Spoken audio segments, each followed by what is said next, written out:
Hey guys, it's finally time for the Coachella recap. The peaks and the pits, the good, bad, the ugly, everything you want to know. And yeah, sorry I'm late. I did walk 20,000 steps a day and only sleep 3 hours a night, so I needed to recoup. But we're alive and well and we're back, so let's get into it. First of all, this was definitely the best Coachella I've ever been to, just based on the lineup alone. Like Bieberchella, every complaint I have about Coachella kind of got erased by that, because I will say, like, play me a tiny violin, but while you're there, you're like, I might never do this again. The walking, the $300 Ubers home, waiting for Uber for 3 hours, paying your bodies in by the end of the day. And on top of that, when you're a creator, you gotta stay on top of this content, guys. Like, it is competitive as fuck. Like, it is really the influencer Olympics. And if you don't post in real time, like, goodbye. Not only are you sleeping at like 5 in the morning, but you're also waking up at 8 a.m. getting ready, and in the car rides to the events, you are speed editing. I think anybody would be tired, but when you look back, you're like, oh my god, that was the best weekend of my life. I heard a lot of people having negative experiences at Justin Bieber. I will say the one bad experience I had was during that concert. I got separated from Bijan for a second in the crowd,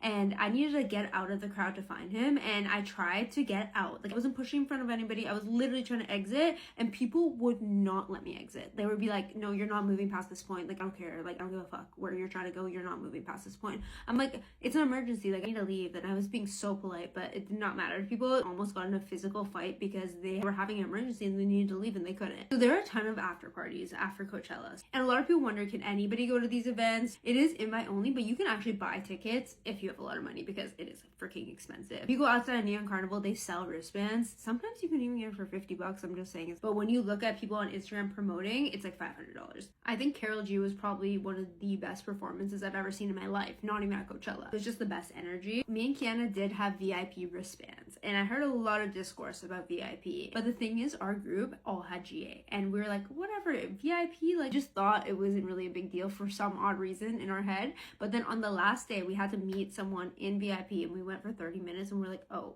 everyone's here. Anybody you have seen on the internet is in VIP. Apparently there's no bar in Artist, so even if you have the highest pass, you have to go to VIP to get drinks. And literally within 5 minutes of being back there, I met 5 friends I have on the internet that I've never met before, numerous famous people, and the vibe was kind of fun. Low key, it seemed like a vibe since we weren't in there for majority of the time. I think the biggest difference from this year is that literally every single creator I've ever known was there. Like, this is probably the most attended Coachella there has ever been. How busy the grounds were was actually insane. Like, I've never seen that many people in one area. If you're scared of crowds, this would not be the place for you. I was even getting overwhelmed, and I don't even get overwhelmed by crowds. The one thing that gets me every time, and I know I'm mentally prepared for it too, is the $300 Ubers. Like, I swear, it's like 10-15 minute drive, and I'm paying $300.